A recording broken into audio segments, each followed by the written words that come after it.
धन्यवाद सबका। शुरू करता हूं। आज कैबिनेट की बैठक हुई और उसके अंदर 12 बिंदुओं पे चर्चा हुई थी। 12 बिंदुओं पे जो चर्चा हुई उसमें अधिकांश जो है, इसलिए वो प्रेस नोट जैसी आपके से बात कर रहा हूं वो भी जा रहे हैं, वो गाइडलाइंस है, नियमावली है, तो उसमें बहुत ज्यादा नहीं है कि एक मगर 12 में से लगभग 9-10 ऐसे हैं, मगर जो बहुत ही महत्वपूर्ण है जिससे कि एक उत्तर प्रदेश के अंदर आदरणीय मुख्यमंत्री जी के नेतृत्व में जिस प्रकार से एक्सप्रेसवेज का जाल बन रहा है और फैलता जा रहा है, जिसको हम एक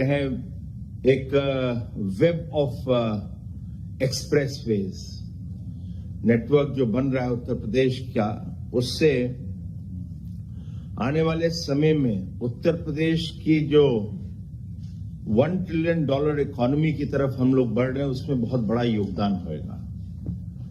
और उस दृष्टि से चाहे वो बुंदेलखंड एक्सप्रेस हो, पूर्वांचल हो, लेकिन देश का जो सबसे बड़ा एक्सप्रेसवे जो तैयार हो रहा है किसी राज्य के माध्यम से, वो है गंगा एक्सप्रेसवे।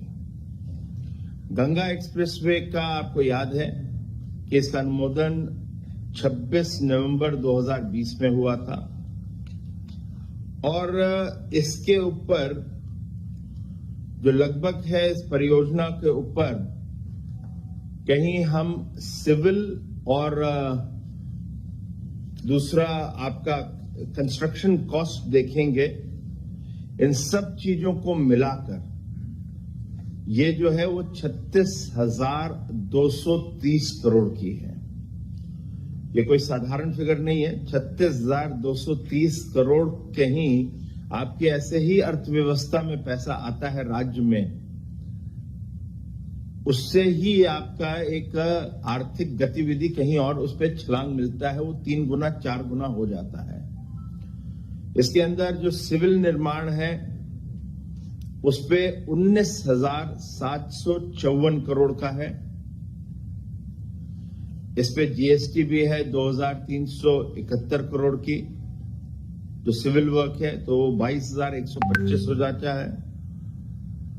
और अन्य जो है भूमि का जो क्रय है, जो सबसे एक और बड़ा है, उसके लिए 9,255 करोड़ का प्रावधान करा गया है।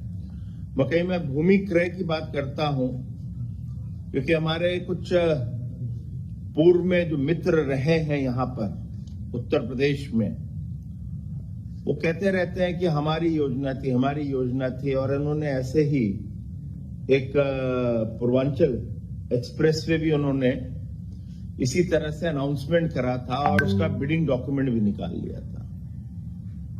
अब चुनाव का समय था, जल्दबाजी तो करनी थी, मगर कंसेशनर्स को जो डेवलपर्स होते हैं उनको भी तैयार करना होता है, उनको देना होता है, तो चुनाव में कुछ चीजों की मदद भी हो जाती है। तो उन्होंने जल्दबाजी करी थी, मगर एक प्रावधान है कि 80% जब तक कि आप जमीन का अधिग्रहण नहीं करते हैं, आप टेंडर डॉक्यूमेंट्स नहीं निकाल सकते हैं।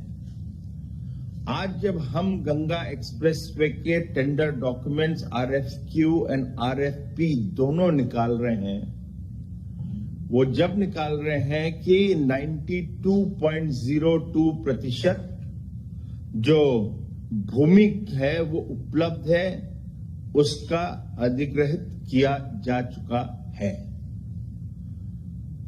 और उसके बाद निकाल रहे हैं। और ये 6 लेन का होएगा। 6 लेन का जो है वो एक्सपेंडेबल है 8 लेन तक की भी, और इसके अंदर 4 पैकेजेस हैं। जो 4 पैकेज है उसका लगभग जो लागत हर पैकेज की है वो रेंज करती है 5,000 से 5,800 करोड़ की। ये 30 साल का एग्रीमेंट होएगा। जो कंसेशन एग्रीमेंट होता है वो 30 साल का होएगा। ये पीपीपी मॉडल है टोलिंग के आधार पे, जिसको हम लोग कहते हैं डीबीएफओटी, और develop build DBOT, operate and transfer, नहीं डेवलप, मैं ठीक कह रहा हूं, DBFOT, develop build finance operate transfer. अभी मैं आपसे आ जाऊंगा, आपसे एक एक प्रश्न का उत्तर दूंगा। 2 मिनट। इस पे जो स्पीड है उसको भी निर्धारित किया जा रहा है 120 किलोमीटर, और इस पे एयर स्ट्रिप भी रहेगी। और आज मुख्यमंत्री जी ने कहा है कि इसके ऊपर ईयर मार्क कर दिया जाए कि औद्योगिक क्लस्टर्स कहां कहां बनेंगे। इसके अंदर जो पब्लिक यूटिलिटीज होती हैं उसके लिए भी 9 जगह प्रावधान किया गया है शुरुआती दौर में, ये मगर और इंक्रीज किया जाएगा। तो इस प्रकार का आज ये निर्णय है, और ये एक निर्णय जो है वो इस पे अन्य चीजों पे भी किया गया है कि ये जो टोटल परियोजना की लागत है उस पर अनुमोदन तो है ही है। इस पे टेक्निकल और स्ट्रक्चरल जो कार्य होने हैं, टेक्निकल और स्ट्रक्चरल, उसका भी अनुमोदन है।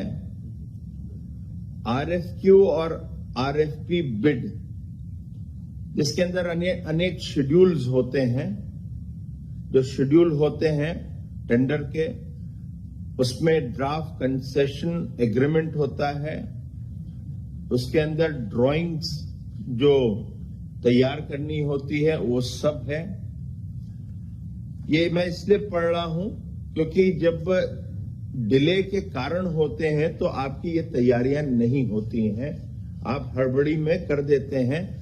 तो आज ये सब चीजें जो शेड्यूल, ड्राफ्ट कंसेशन एग्रीमेंट, उसके साथ ड्राइंग, कंसेशन एग्रीमेंट पे लोगों के साथ ओपिनियंस लेना, स्टेक होल्डर्स का जो बिड करेंगे उनके साथ बातचीत, उनके ओपिनियन लेना, कठिनाई ना हो, वो सब चीज कर चुके हैं, जिससे ये जल्द से जल्द बने।